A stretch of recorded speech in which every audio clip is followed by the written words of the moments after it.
Welcome students. तो आज के लेक्चर में हम लोग एरर से रिलेटेड न्यूमेरिकल्स करेंगे, है ना।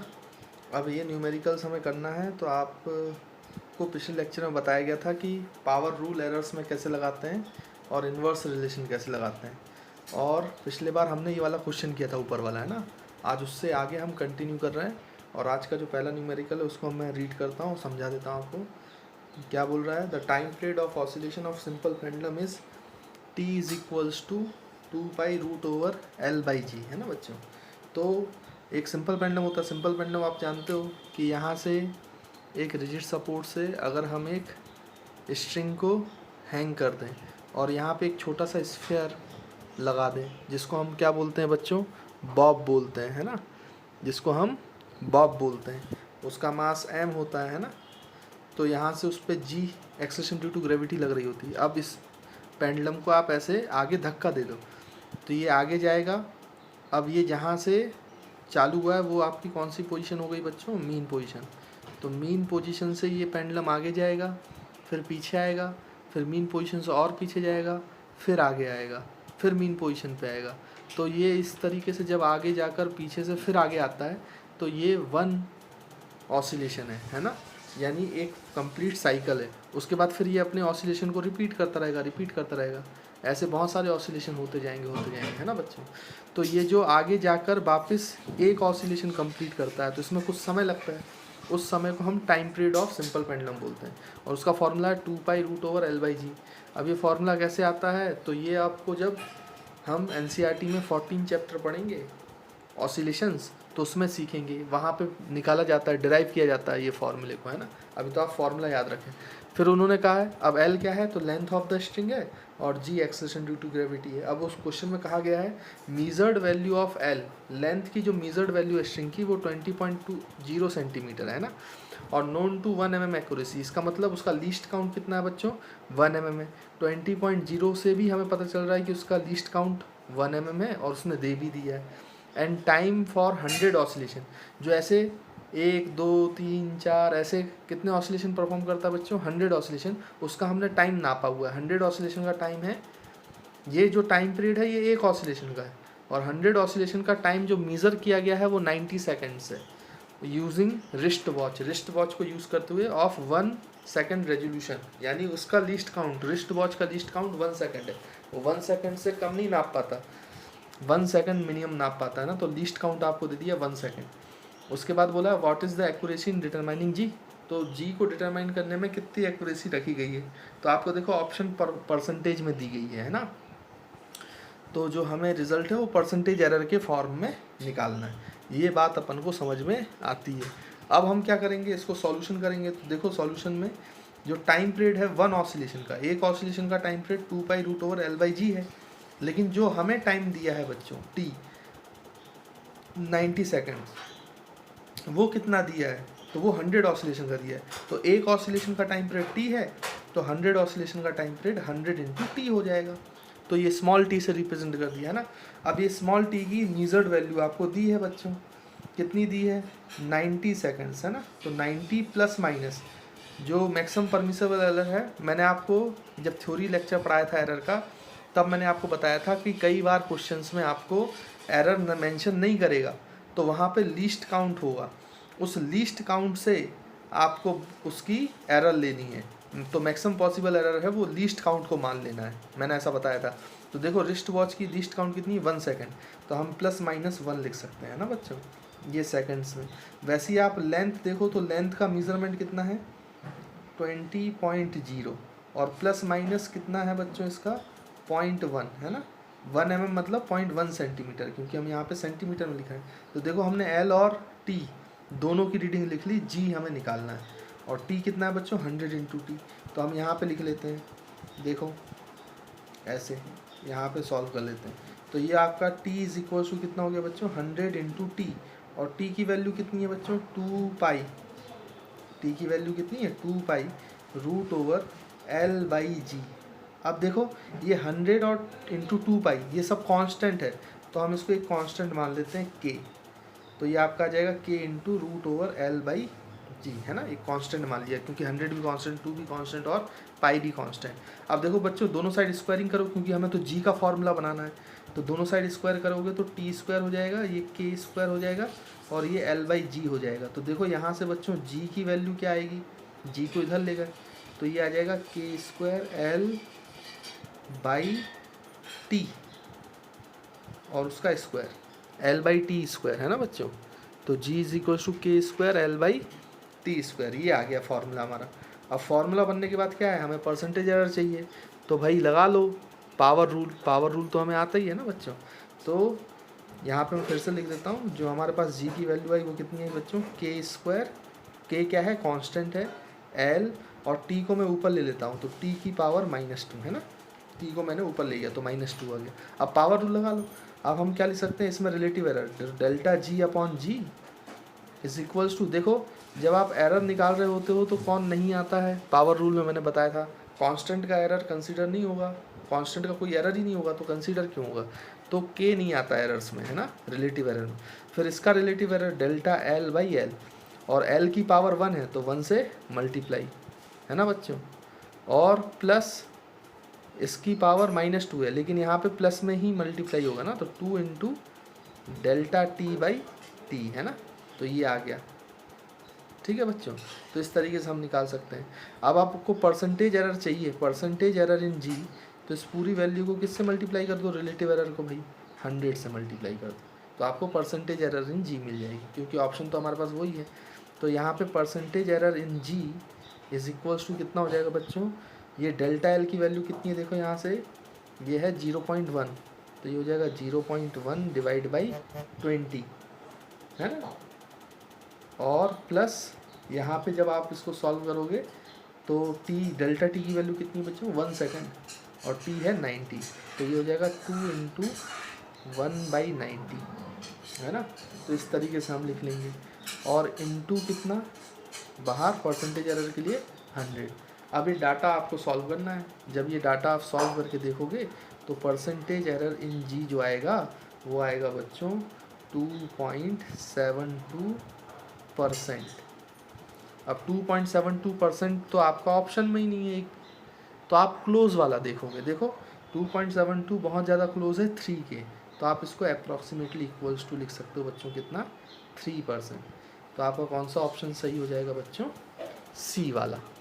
तो C option is the correct option. तो आई होप आपको ये क्वेश्चन समझ में आया होगा है ना। चलो हम आगे बढ़ते हैं और दूसरे क्वेश्चन करते हैं, तो इसको लिख लोगे और हम चलते हैं नेक्स्ट क्वेश्चन की तरफ। तो देखिए बच्चों नेक्स्ट क्वेश्चन क्या बोल रहा है, ये आपको ए बी सी डी और पी में रिलेशन दिया है। पी एक क्वांटिटी है तो वो क्वांटिटी किसके बराबर है, A square plus B square upon root C into D है ना, और बोला है percentage error A B C D 1, 3, 4, 2 respectively, मतलब ए की परसेंटेज एरर है 1%, बी की है 3%, सी की है 4% और डी की है 2%। तो आपसे बोला गया what is the percentage error in P, तो पी में कितनी परसेंटेज एरर होगी, तो हम सबसे पहले उसी को सॉल्व कर लेते हैं। तो ये आपका सॉल्यूशन, तो आप देखो पी को ऐसे लिख सकते हो, P is equals to A square B square और सी की पावर कितनी है बच्चों 1/2, रूट का मतलब सी की पावर 1/2 और ऊपर आएगा तो -1/2 हो जाएगा और डी की पावर -1 हो जाएगी है ना, ऊपर जाएगा। मैंने एक साथ लिख दिया सबको। अब परसेंटेज एरर हमें पी निकालना है, तो हम जानते हैं percentage error in P, direct power rule लगाते हैं, तो आप क्या लिखोगे परसेंटेज एरर इन ए और उससे मल्टीप्लाई किसका कर दोगे बच्चों, उसकी पावर का, तो 2, फिर plus percentage error in B और उससे मल्टीप्लाई कर दोगे उसकी पावर का, तो वो भी 2 है, फिर प्लस परसेंटेज एरर इन सी और पावर इसकी कितनी है बच्चों 1/2, तो माइनस भले ही है लेकिन हमें प्लस में ही करना होता है ना, ये तो हमें पता है, और यहाँ पे प्लस परसेंटेज एरर इन डी और उसकी पावर -1 है लेकिन यहाँ मल्टीप्लाई होगा 1 से। तो परसेंटेज एरर इन पी कितना आ जाएगा बच्चों 2 इंटू ए की परसेंटेज एरर देखो बच्चों 1, तो 1 लिख देंगे, प्लस डी की परसेंटेज एरर है 3, प्लस सी की परसेंटेज एरर है 4, प्लस डी की परसेंटेज एरर है 2, तो 1 इंटू 2 कितना हो जाएगा बच्चों 2 हो जाएगा है ना। तो यहाँ से ये 2 और ये 2 कैंसिल, 4 कैंसिल, तो यहाँ से परसेंटेज एरर इन पी क्या आ जाएगा बच्चों 2 इंटू 1 2, 2 इंटू 3 कितना हो जाता है बच्चों 6 है ना, और ये 2 और ये 2, तो 2 और 2 कितना हो जाएगा 4, 4 और ये 6 कितना हो जाएगा बच्चों आपका 4 और 6 हो जाएगा 10, और 10 इंटू 2 कितना हो जाएगा बच्चों 10 इंटू 2 हो जाएगा आपका 12, है ना। 10 प्लस 2 हो जाएगा आपका 12, तो 2 प्लस 2 4 प्लस 6 10 और 10 प्लस 2 12, तो 12%। तो ये 12% is the answer of your problem. तो 12% हमारा आंसर हो गया, जो हमारा पहला क्वेश्चन था, है ना, परसेंटेज एरर की। दूसरा क्वेश्चन ये बोल रहा है if the value of p calculated to be 3, मतलब p की वैल्यू कैलकुलेट की गई है 3.763, है ना। To what value should you round off the result. तो इस रिजल्ट को अगर राउंड ऑफ करके लिखना है तो आप क्या लिखोगे राउंड ऑफ करके। तो आप याद रखेंगे जब इसका राउंड ऑफ करेंगे तो आप ध्यान से देखो कि यहाँ पे परसेंटेज एरर जब आपने निकाला p में तो वो 12% है। मतलब 12% में कितने सिग्निफिकेंट फिगर्स हैं बच्चों, तो 12% में आपके 2 सिग्निफिकेंट फिगर्स हैं। इसलिए जब आप p को राउंड ऑफ करोगे तो इसको राउंड ऑफ करना पड़ेगा 2 सिग्निफिकेंट फिगर्स के लिए, 2 सिग्निफिकेंट फिगर्स। और 2 सिग्निफिकेंट फिगर्स के लिए अगर आप राउंड ऑफ करोगे तो देखो आप क्या करोगे बच्चों, यहाँ से 3.7 ही 2 सिग्निफिकेंट फिगर्स होंगे, तो मतलब 6 7 के बाद वाली चीज़ को राउंड ऑफ करना पड़ेगा। अब 7 के बाद वाला जो नंबर है वो है 6, और याद करो राउंड ऑफ का रूल्स, जो बाद वाला नंबर अगर ग्रेटर देन 5 होता है तो इसको आप प्रीसीडिंग डिजिट को 1 इंक्रीज़ कर देते थे। तो 7 को 1 इंक्रीज़ करेंगे तो 8 हो जाएगा, तो राउंड ऑफ करके आएगा 3.8। तो जब आप रिपोर्ट करोगे रिजल्ट तो उसको 2 सिग्निफिकेंट फिगर्स में करोगे, क्योंकि परसेंटेज एरर में भी 2 सिग्निफिकेंट फिगर्स हैं, तो आपका आंसर आ जाएगा बच्चों कितना 3.8। ये राउंड ऑफ करने के बाद आपका रिजल्ट लिखा जाएगा, बताया जाएगा, है ना। तो आई होप आपको ये क्वेश्चन भी क्लियर होगा। तो चलो बच्चों अब हम लोग नेक्स्ट प्रॉब्लम करते हैं। नेक्स्ट प्रॉब्लम में देखो आपको क्या बोला गया है, for the calculation of Young's modulus. Young's modulus क्या होता है ये आपको पता चलेगा इलास्टिसिटी वाले चैप्टर में। उसका फॉर्मूला दिया हुआ है आपको 4mg capital L upon pi D square into small L for a wire following observation are recording. फॉर्मूले के लिए आप चिंता नहीं करो, ये आपको एक्सप्लेन किया जाएगा वहाँ पर जब आप इलास्टिसिटी वाला चैप्टर पढ़ेंगे। अभी तो हमें फॉर्मूला दिया है तो हमारा एरर का क्वेश्चन बन जाएगा, ये आपको सीखना है ना। फॉर्मूले के परेशान होने की ज़रूरत नहीं है। ऑब्जर्वेशंस आर रिकॉर्डेड, तो उसमें कैपिटल एल को रिकॉर्ड किया गया है 2.890, एम को रिकॉर्ड किया है 3.00, डी को रिकॉर्ड किया है 0.082, जी को रिकॉर्ड किया गया है 9.81 और स्मॉल एल को रिकॉर्ड किया गया है 0.087। तो आपसे क्वेश्चन पूछा गया है calculate percentage error in the value of Y, Y में कितना परसेंटेज एरर है, and mention which quantity causes the maximum error, और आपको बताना है कौन सी क्वांटिटी है जो मैक्सिमम एरर देगी। तो हम इसको जल्दी से सॉल्व कर लेते हैं। तो सॉल्यूशन में सबसे पहले तो आप फार्मूला लिख लो। वाई का फार्मूला क्या है बच्चों, 4 times M G into L upon pi D square into small L, है ना। अब परसेंटेज एरर तो हम निकाल ही लेंगे, इसको तो आप ऐसे भी लिख सकते हो। देखो 4/पाई क्या है, कांस्टेंट है, और आप इसको लिख सकते हो एम इंटू कितना बच्चों एम, और देखो आप यहाँ पे जी तो जी भी आपका एक कांस्टेंट क्वांटिटी होता है ना 9.81, तो जी को भी आप कांस्टेंट मान लोगे तो ये कांस्टेंट में आ जाएगा जी, है ना। 4g अपॉन पाई आपका कांस्टेंट हो गया, 4g अपॉन पाई कांस्टेंट हो गया।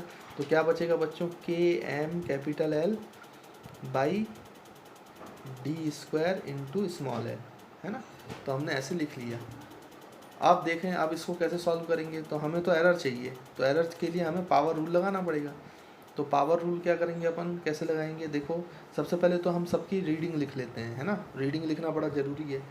तो रीडिंग लिखेंगे, क्या लिखेंगे बच्चों, देखो यहाँ पर, तो आप यहाँ पे लिख लो, जैसे एल लिखना है तो एल की वैल्यू लिखेंगे अपन कितनी बच्चों, एल को रिकॉर्ड किया कैपिटल एल को 2.890। अच्छा प्लस माइनस इसमें एरर लिखना पड़ेगा। अब क्योंकि कहीं भी एरर नहीं दी गई तो आपको पता है लीस्ट काउंट ही हम लेते हैं एरर में, जब एरर नहीं दी जाती तो लीस्ट काउंट, और लीस्ट काउंट आपको रीडिंग देख के पता चल जाएगा। देखो ये डेसिमल के बाद 3 पॉइंट्स तक रीड कर सकता है, 3 डेसिमल, तो 0.001 सबसे कम नाप सकता है, तो 0.001 ही क्या हो गया बच्चों, एल में एरर हो गया, तो 0.001, तो ये एल की रीडिंग हो गई।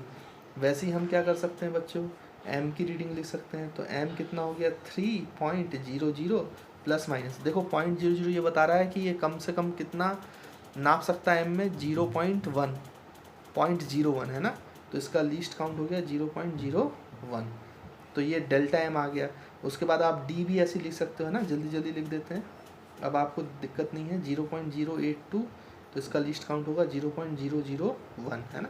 और वैसे ही आप एल लिख सकते हो 0.087 प्लस माइनस 0.001। तो ये सारी वैल्यूज़ हमने लिख ली, एम की, एल की और डी की, दोनों एल की और डी की है ना। अब हम यहाँ पे आपका पावर रूल लगाते हैं। तो delta Y upon Y, relative error in Y is equals to, constant तो आता नहीं है बच्चों, तो ये के में जो 4 जी और पाई ये कांस्टेंट टर्म थे, ये चले गए। तो आप यहाँ पे लिखोगे relative error in M plus, और रिलेटिव एरर में किसका मल्टीप्लाई कर दोगे बच्चों, आप उसकी क्वांटिटी का, उसकी पावर का। तो एम की पावर कितनी है बच्चों 1, तो आप 1 का मल्टीप्लाई कर दोगे है ना यहाँ पर। उसके बाद फिर आप ध्यान से देखो, प्लस लिखोगे रिलेटिव एरर इन एल, और एल की पावर कितनी है बच्चों 1, तो उससे ही मल्टीप्लाई कर दोगे 1 का। फिर प्लस रिलेटिव एरर लिखोगे डी में, तो डेल्टा डी अपॉन डी, और उसकी पावर कितनी है बच्चों 2, तो आप 2 से मल्टीप्लाई कर देना है ना। फिर plus relative error in L, small L, तो स्मॉल एल अपॉन एल, और यहाँ पे भी आप इसकी पावर 1 से मल्टीप्लाई कर देना है ना। इसकी पावर 1 ही है, ऊपर जाएगा तो -1, लेकिन हम प्लस में ही ऐड करते हैं पावर्स को, ठीक। तो यहाँ पे कितना हो जाएगा, अब परसेंटेज एड चाहिए, तो इस पूरी क्वांटिटी को इंटू 100 कर दो तो परसेंटेज एरर मिलेगा, तो इस पूरी क्वांटिटी को भी आप इंटू 100 कर दो। तो परसेंटेज एरर इन वाई कितना आ जाएगा बच्चों, देखो ये सब इससे 100 सारी क्वांटिटी से मल्टीप्लाई होगा है ना बच्चों। तो देखो डेल्टा एम क्या था, डेल्टा एम 0.01 है, 0.01 अपॉन कितना बच्चों 3.00 और इंटू 100। अब 100 हर क्वांटिटी से ऐड हो जाए, मल्टीप्लाई हो जाएगा है ना, ब्रैकेट ओपन करेंगे तो। और डेल्टा एल की वैल्यू देखो बच्चों, जल्दी जल्दी लिख लेते हैं, 0.001 डिवाइड बाई 2.890 इंटू 100। फिर ऐसे ही 2 इंटू डेल्टा डी, तो डेल्टा डी की वैल्यू है बच्चों 0.001 divide by 0.082 into 100 plus delta L की वैल्यू है 0.001 डिवाइड बाई 0.087 इंटू 100 है ना।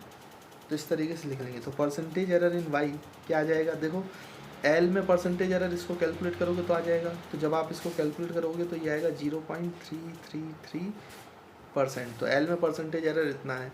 फिर आप सॉरी एम में, फिर एल का जब आप कैलकुलेट करोगे तो एल का जब कैलकुलेट करके लिखोगे तो ये आएगा 2.439%। तो ये एल में परसेंटेज है। फिर वैसे ही डी में जब आप कैलकुलेट करोगे 2 इंटू ये वाला पूरा डाटा को, तो ये आएगा बच्चों कितना 0.035 है ना। और ये आप कैलकुलेट करोगे तो 1.149%, ठीक। तो इस तरीके से आपकी ये एरर्स आएंगी। ये थोड़ा सा गड़बड़ हो गया है, ये वाला जो इसका जो एरर है बच्चों वो ये है 0.035, और डी वाले का एरर आपका ये है 2.439 है ना। मतलब सबसे ज़्यादा जो एरर है, सबसे ज़्यादा परसेंटेज एरर वो आपका डी क्वांटिटी दे रहा है, क्योंकि ये भी हमें बताना mention which quantity causes the maximum error, तो आपको ये बताना था। तो यहाँ पे आपका जो मैक्सिमम एरर है बच्चों वो कौन दे रहा है, वो डी दे रहा है, डी क्वांटिटी है ना 2.439%। तो आप यहाँ पे जब परसेंटेज एरर इन वाई निकालोगे और इन सब को जोड़ दोगे तो आपको आ जाएगा कितना बच्चों 3.956%। तो ये आपका परसेंटेज एरर होगा। तो और हम यहाँ पे बोल देंगे कि maximum error in Y, maximum error जो सेकंड क्वेश्चन है, maximum error in Y is due to quantity D. जो डी वाली क्वांटिटी है वो सबसे ज़्यादा एरर कॉज कर रहा है, किसमें, वाई में। मैक्सिमम एरर इन वाई किसकी वजह से आया है, डी की वजह से। देखो डी का एरर सबसे ज़्यादा था, है ना, तो इसलिए हम इसको लिख देंगे ऐसे। तो आई होप आपको ये क्वेश्चन भी क्लियर होगा, इसमें आपको कोई प्रॉब्लम नहीं होगी। ठीक है बच्चों, तो इसको भी आप नोट कर लो, हम आगे बढ़ते हैं। तो चलो बच्चों, अब हम लोग नेक्स्ट प्रॉब्लम में चलते हैं ना। अब नेक्स्ट प्रॉब्लम क्या बोल रहा है वो जल्दी से देख लेते हैं। तो ये बोला है 2 रेजिस्टेंसेज आर R1, आपके 2 रेजिस्टेंसेज हैं, उनकी वैल्यू को मीज़र किया गया है और वो मीज़र करके कितना आया है बच्चों, देखो R1 आया 4 ± 0.5 ओम और R2 है बच्चों कितना 16 ± 0.5 एम। मतलब ये इसकी वैल्यू और एरर दोनों साथ में आपको लिख के दी है। आर कनेक्टेड इन पैरेलल, दोनों को पैरेलल में कनेक्ट किया गया। Then find the percentage error in equivalent resistance, तो आपको इक्विवेलेंट रेजिस्टेंस में परसेंटेज एरर निकालना है। अब देखो इसका सॉल्यूशन क्या होगा। तो आप जानते हो पैरेलल रेजिस्टेंस में आर इक्विवेलेंट का फॉर्मूला क्या होता है बच्चों, 1/R1 + 1/R2, है ना। और यहाँ से आप आर इक्विवेलेंट की मीन वैल्यू निकाल सकते हो डायरेक्टली R1 × R2/R1 + R2 से। तो ये मीन वैल्यू आप रखोगे तो आर इक्विवेलेंट की मीन वैल्यू आ जाएगी। तो हम यहाँ पे जल्दी से लिख लेते हैं। तो आर इक्विवेलेंट = कितना हो जाएगा, R1 की वैल्यू बच्चों 4 है मीन वैल्यू और R2 की मीन वैल्यू 16 है। तो 4 × 16/4 + 16, तो ये आ जाएगा बच्चों कितना 20। अब जब आप इसको सॉल्व करोगे, है ना, तो इसको आप सॉल्व करना, तो जब आप सॉल्व करोगे तो ये आता है 3.2 ओम। तो हमारा आर इक्विवेलेंट तो आ गया बच्चों, कितना आ गया, आर इक्विवेलेंट की मीन वैल्यू कितनी आ गई 3.2 ओम। अब हमें क्या चाहिए, अब हमें चाहिए डेल्टा आर इक्विवेलेंट, है ना, परसेंटेज एरर चाहिए ना, तो हमें डेल्टा आर इक्विवेलेंट चाहिए होगा। और डेल्टा आर इक्विवेलेंट तो ये याद करो बच्चों, ये इन्वर्स रिलेशन वाला है। इन्वर्स रिलेशन में हम क्या लिखते थे, नीचे आर इक्विवेलेंट लिखेंगे कि उसका स्क्वायर लिखेंगे, तो उसका स्क्वायर लिखेंगे, है ना। ये मैंने आपको थ्योरी में बताया हुआ है। वैसे यहाँ पे जो आपका डेल्टा R1/R1 का square plus delta R2 upon R2 का स्क्वायर, है ना, इसका यूज़ कर लेना है। तो delta R equivalent upon R equivalent का स्क्वायर, तो आर इक्विवेलेंट का स्क्वायर कितना है बच्चों 3.2 का होल स्क्वायर = डेल्टा R1 0.5 है, देखो बच्चों, तो 0.5/4 का स्क्वायर, है ना, प्लस यहाँ पे देखो बच्चों R2 को, डेल्टा R2 कितना है 0.5 अपॉन 16, तो 16 का स्क्वायर, है ना। अब यहाँ से डेल्टा आर इक्विवेलेंट आपका आ जाएगा। तो डेल्टा आर इक्विवेलेंट कितना आएगा बच्चों, आर इक्विवेलेंट को उधर मल्टीप्लाई कर दो, तो 3.2 का whole square into 0.5 divide by 4 square plus 0.5 divide by 16 का स्क्वायर। अब सॉल्व करना है ये डाटा। जब आप इस डाटा को सॉल्व करोगे तो आपको डेल्टा आर इक्विवेलेंट आता वो दिखेगा, और डेल्टा आर इक्विवेलेंट जब आप निकालोगे तो उसकी वैल्यू आएगी 0.34, है ना। इसको आप सॉल्व करना तो आंसर आएगा आपका 0.34 ओम। तो ये आपका डेल्टा आर इक्विवेलेंट भी आ गया। तो यानी कि जब आपको आर इक्विवेलेंट रिपोर्ट करना होगा तो आप लिखेंगे बच्चों कितना, आर इक्विवेलेंट की मीन वैल्यू कितनी आई 3.2 प्लस माइनस, और उसका डेल्टा आर इक्विवेलेंट कितना है बच्चों 0.34, है ना। और ये आंसर किस में आया आपका ओम में। इस तरीके से रिपोर्ट करेंगे। लेकिन हमें क्या चाहिए था, परसेंटेज एरर। तो परसेंटेज एरर क्या होता है बच्चों, तो percentage error in R equivalent = relative error into 100। तो delta R equivalent upon R equivalent into 100। तो आप देखो यहाँ से जब आप निकालोगे तो ये वैल्यूज़ रखो, तो डेल्टा आर इक्विवेलेंट की वैल्यू है 0.34, आर इक्विवेलेंट की वैल्यू है 3.2 इंटू 100। अब आप इसको सॉल्व करोगे तो आपको आंसर मिल जाएगा percentage error in R equivalent. तो जब आप इसको बच्चों सॉल्व करोगे तो ये आपको आंसर मिलेगा कितना 10.625%। सॉल्व करके देखना तो ये आपको आंसर मिलेगा 10.625%, है ना। तो this is the answer to our problem. तो बच्चों इसके बाद ये जो क्वेश्चन है, नेक्स्ट क्वेश्चन, उसको हम सॉल्व करते हैं। तो देखो नेक्स्ट क्वेश्चन क्या बोल रहा है, ये कह रहा है what will be the focal length of a mirror if object distance is 50.1 plus minus 0.5 centimetre and image distance is 20.1 plus minus 0.2 centimetre. Calculate its focal length within the error limit. तो focal length निकालना है। तो ये भी बड़ा आसान है, inverse relation वाला है, ये आप जानते हो। मिरर फार्मूला यूज़ होगा। मिरर फार्मूला आप जानते हो कि 1/v + 1/u = 1/f होता है ना बच्चों, ये आपको पता ही है। या फिर आप ऐसे भी लिख सकते हो 1/f = 1/v + 1/u। अच्छा, इसको सॉल्व करोगे तो f की वैल्यू आ जाएगी uv/u + f, u + v है ना बच्चों। ये आपका uv + v आ जाएगा। इसको कैलकुलेट करोगे तो यहाँ से आप फोकल लेंथ की मीन वैल्यू कैलकुलेट कर सकते हो। तो भाई u की मीन वैल्यू कितनी दी है ऑब्जेक्ट डिस्टेंस की, u ऑब्जेक्ट डिस्टेंस था, v इमेज डिस्टेंस है, तो ये आपका दिया 50.1। तो 50.1 मल्टीप्लाइड बाई इसकी मीन वैल्यू, तो ये है 20.1 है ना बच्चों, डिवाइड बाई u 50.1 + 20.1 है ना। अब इसको सॉल्व करो तो आपको फोकल लेंथ की मीन वैल्यू मिलेगी। तो जब आप इसको सॉल्व करोगे इस डाटा को तो आपको आंसर मिलेगा 14.3 सेंटीमीटर। मतलब फोकल लेंथ की मीन वैल्यू तो आ गई, कितना बच्चों, 14.3 सेंटीमीटर। अब हमें इसकी क्या चाहिए बच्चों, एरर चाहिए। तो अब एरर निकालने के लिए आप जानते हो इन्वर्स रिलेशन में कैसे एरर निकालते हैं बच्चों। तो हम इसको लिखेंगे 1/f = 1/u + 1/v, और आप एरर निकालोगे तो इसको लिख सकते हो ΔF/f² प्लस कितना लिख दोगे यहाँ पे, ΔU/u² प्लस ΔV/v² है ना। इन्वर्स रिलेशन में तो नीचे स्क्वायर आता है बच्चों। और ΔF/f², f की वैल्यू है 14.3 का स्क्वायर = ΔU। तो बच्चों ΔU कितना है, देखो ये है 0.5, तो हो जाएगा 0.5/50.1 का स्क्वायर प्लस ΔV। तो ΔV आप लिख सकते हो बच्चों कितना, ΔV की वैल्यू है इमेज डिस्टेंस की 0.2, तो 0.2/20.1 का स्क्वायर है ना। तो यहाँ से आप देखो निकालोगे तो ΔF की वैल्यू आती हुई दिखाई देगी 14.3 का स्क्वायर, और यहाँ ब्रैकेट में 0.5/50.1 का स्क्वायर प्लस 0.2/20.1 का स्क्वायर। अब इस डाटा को आप सॉल्व करो बच्चों।